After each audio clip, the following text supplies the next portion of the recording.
కాయరాజాకాయ్ ఇందులో ఏదోటి మీరు పట్టండి. కాయరాజాకాయ్ ఇందులో మీకు కావాల్సింది పట్టండి. 10కి 20, 20కి 40, 40కి 80, 50కి 100. కాయరాజాకాయ్ 10 పెడితే 20, 20 పెడితే 40, 40 పెడితే 80, 50 పెడితే 100. కాయరాజాకాయ్ జాబ్లో 20 వేసాడు. కాయరాజాకాయ్ ఎవరైనా ఆడొచ్చు. ఏం వచ్చిందో చూద్దాం. ఆహా త్రిపుల. ఓ లక్కీ బాయ్. 20, 30. రే ఆగరా.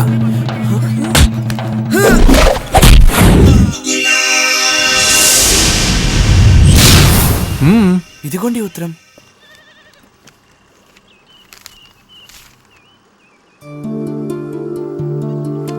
సోమసుందరం కొడుకా నువ్వు? రా బాబు, ఏ అలాగే నుంచున్నావు? ఇతను నా స్నేహితుడు కొడుకు కుమారు. ఇతను నెల్లూరు నుంచి వచ్చాడు. ఇతనికి మీదట నాతో విజయవాడలోనే ఉంటాడు. చూడ్రా ఎన్ని నగలున్నాయో. మెడలో కూడా ఎన్ని నగలేసుకున్నాడు. కొట్టేద్దామా? నగలు ఎలా తీసేదిరా? ఎవరూ చూడక ముందే తీసేద్దాం. రెండ్రా.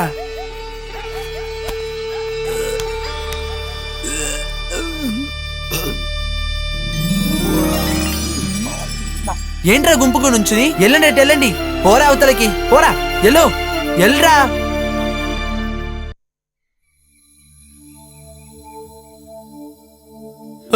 అయ్యో వెంకటాచల స్వామి, నేను ఇప్పుడు ఎక్కడున్నాను? నా డబ్బులు ఎక్కడా? నా నగలు ఎక్కడా? అయ్యో ఇవిగో నీ నగలు. నువ్వు అంతా కరెక్ట్ గా ఉందో లేదో చెక్ చేసుకో. అన్ని భద్రంగానే ఉన్నాయి. రైట్. నా నగల కొట్టు ఓపెనింగ్ రేపే. ఆ సంతోషంలో కొంచెం ఎక్కువ కొట్టేశాను అంతే. ఇంతకీ నువ్వెవరు? Who are you? నేనెవరైతే నీకేంటయ్యా? నేను చెప్పేది విను. ఇంత పెద్ద ఇల్లుకి ఓనర్ అయ్యుండి మీరు తాగిన మత్తులో పడిపోయి మంచి వాళ్ళ మనసులను మార్చేస్తూ వాళ్ళని క్రిమినల్స్ గా మార్చకండి. వస్తాను స్వామి. ఆగవయ్యా, ఆగు. భలేవాడివయ్యా నువ్వు. చూడడానికి చిన్న పిల్లలు ఉన్నావు, కానీ పెద్ద పెద్ద విషయాలు మాట్లాడుతున్నావు. You are very smart. What is your name? Gagan Kumar. అందరూ నన్ను గగన్ అని పిలుస్తారు. ఇదిగోనయ్యా, ఇది నా కానుకను ఉంచుకో. వద్దు స్వామి, కష్టపడకుండా వచ్చే డబ్బుని తీసుకోవద్దని మా నాన్న చెప్పాడు. వస్తాను స్వామి.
అన్నా ఒక ప్లేట్ ఇడ్లీ అన్నా.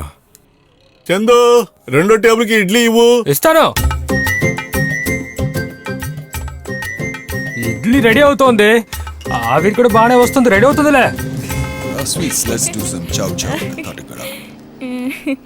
Hello, please sit down. ఎన్నిసార్లే నీకు చారేస్తూ ఉండాలి? హాయ్. ఏం తింటారు sir? What do you want అని అడగరా? What you want? Dosa and you? Dosha chambandi. ఓరి నాయనా, బయట దేశపు నుంచి వచ్చి ఏం ప్రయోజనం? స్టార్ హోటల్లో ఉండేవాళ్ళు మన హోటల్కి వచ్చి తింటున్నారు. అదేరా ఈ సోమసుందర స్పెషాలిటీ. ఒక్కసారి ఇక్కడ దోశ చట్నీ తిన్నారే అనుకో, వీళ్లే కాదు వీళ్ళ తాతలు కూడా 7 సముద్రాలు దాటి వస్తారనుకో. పోడ్చడానిక? ముయ్యరా, సముద్రం అంటే నాకు విషయం గుర్తుకొచ్చింది. వాస్కోడుగామా తెలుసా నీకు? అదే వస్తువు. కాలికట్టులో మొదటిసారిగా అడుగుపెట్టింది ఆయనే. అప్పటి వరకు ఆయన చేతులు నడిచేవారా? పొరా పొరా పొరా పొరో మొదలు తెలియకపోతే నోటికొచ్చింది చాలా చెప్పడం. కావాల్సిన వ్యక్తి ఆయనే తెలియదంటున్నాడు. కాలికట్టులో మొదటిసారిగా అడుగుపెట్టింది ఆయనే. హలో, ఎవరండి? Hello, I am Chandrashekhar Mohan from Singapore. What you want? ఆ? నేను చెప్పింది మీకు వినపడలేదా? What you want? Can I speak to Somasundaram? ఆయన కూడా వాట్ యు వాంట్ చెప్తున్నారు. తెలుగులో మాట్లాడరా. అది ఏంటంటే మీరు చెప్పింది నాకేం అర్థం కాలేదు. మీకు ఎవరు కావాలి, ఏం కావాలి? ఐఎమ్ సారీ, సోమసుందరానికి ఫోన్ ఇవ్వండి. ఏంటి, నా అయ్య గారు సోమసుందరాన్ని నీకు ఇవ్వాలా? అదంతా ఇవ్వడం కుదరదు. ఎవరితోరా మాట్లాడుతున్నావు? ఒకడు మీకు ఒకటి ఇవ్వాలని చెప్తున్నాడు. రేయ్, ఫోన్ ఇలా ఇవ్వు. ఇక్కడంతా ఇవ్వలేను, మీరండి. వెళ్ళి దోశని తిప్పెయ్యి. దోశని తిప్పాలా? హలో, నేను సోమసుందరాన్ని. మీరెవరు మాట్లాడేది? రే, నేను మోహన్ మాట్లాడుతున్నా. ఆ? మోహన్ గారు మీరా? మీ గొంతు విని ఎన్నాళ్ళైంది సార్. ఏంటి సార్ విషయం? ఒక సంతోషమైన విషయం చెప్పడానికే కాల్ చేశాను. ఇక్కడున్న వ్యాపారాన్ని క్లోజ్ చేసి ఇక్కడికి రావాలనుకుంటున్నాను. నా మిగతా జీవితాన్ని స్వచ్ఛంగా ఉండే మన ఊర్లో ఉంటూ ఆ హోటల్ని నడుపుతూ ప్రశాంతంగా ఉండాలనుకుంటున్నాను. అదే మంచిది. నా కూతురు పెళ్లి మచిలీపట్నంలో జరుపుదాం అనుకుంటున్నా. వాళ్ళ అమ్మ ఆశ కూడా అదే. తనకి మంచి పెళ్లి కొడుకుని కనిపెట్టే బాధ్యత నీకు అప్పచెప్తున్నానురా. ఏంటి సార్ మీరనేది? మన లక్ష్మికి అప్పుడే పెళ్లిడు వచ్చిందా? ఈ హోటల్ ఓపెన్ చేసినప్పుడు నేను తనని చూశాను. ఒక్కసారి ఫోన్ తనకిస్తారా? తానిక్కడ లేదురా, బయటికెళ్ళింది.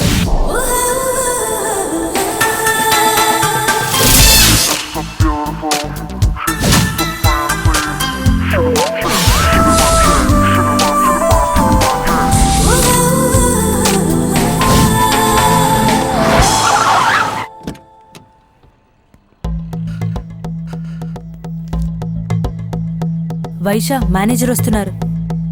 Good morning sir. Good morning. GM ఎక్కడున్నారు? క్యాబిన్ లో ఉన్నారు. ఇది అంత అన్యాయం సార్. మోహన్ సారు ఏంటి, మోహన్ గారు చనిపోయారా? ఎప్పుడు? నాకు తెలియదే. ముందు నువ్వేం చెప్పదలుచుకున్నావో అది చెప్పవయ్యా. అదే కదా, మోహన్ సారు సింగపూర్ లో ఉన్న బిజినెస్ లన్నీ క్లోజ్ చేసి ఇక్కడికి వస్తే ఎట్లా అవుతారట? నీతో ఎవరు చెప్పారు? అక్కడ ఇడ్లీలు అమ్ముకునే రామస్వామి. ఎంతకాలం మనం ఈ హోటల్లో ఉంటూ నేనేదో చిన్న చిన్నగా, మీరేదో పెద్ద పెద్దగా ఆమ్యామ్యాలతో బతుకుతానే కదా ఉన్నాం. ఇక మీద బంగారు గుడ్లు పెట్టే ఈ హోటల్ పాత్ర అప్పగించేయాలేమో దేవుడా. రవి దగ్గర ఒకసారి ఫోన్ చేసి అడగండి, మోహన్ సార్ మైండ్ లో అలా ఏదైనా ఐడియా ఉందా అని. మొత్తానికి మీ అబ్బాయిని సింగపూర్ లో మోహన్ గారి దగ్గర జిఎం గా పెట్టడం మంచిదైపోయింది. హలో రే, నేను రా డాడీ మాట్లాడుతున్నా. నాన్న, నువ్వు ఎందుకు కాల్ చేసావో నాకు తెలుసు. నువ్వు విన్నదంతా నిజమే. ఆ మోహన్ సార్ ఇటువంటి నిర్ణయం తీసుకుంటాడని నేను అనుకోలేదు. దాని గురించి నువ్వేం టెన్షన్ అవ్వద్దు నాన్న. అవసరమైన పనుల్ని అవసరమైనప్పుడు నేను చేస్తాను. నువ్వు నా కొడుకు అని నిరూపించావురా. నువ్వు దీన్ని ఒంటరిగా ఎలా చేస్తావురా? నేను ఇప్పుడు ఒంటరివాణ్ణి కాదు నాన్న. ఇప్పుడు నాలాంటి క్యారెక్టర్ ఉన్నవాడే నాకు ఒకడు దొరికాడు. ఆఫీస్లో చీఫ్ అకౌంటెంట్. వాణ్ణి నేనే మోహన్ సార్కి పరిచయం చేశాను. Now he is my best friend, north Indian. అతని పేరు గావన్ జోసెఫ్. సరే ఉంటారా? అలాగే నాన్న. My father. నేను చెప్పింది వెంటనే జరగాలి. मैं हमेशा तुम्हारे साथ हूं, पर मुझे पैसे चाहिए. कंडीशन याद है ना? యా, 50-50. ఖచ్చితంగా నీకెంత కావాలన్నా ఇస్తాను. కానీ మోహన్ ఇండియాకి తిరిగి వెళ్ళకూడదు. डोंट वरी, मेनोन को मैं संभाल लूंगा.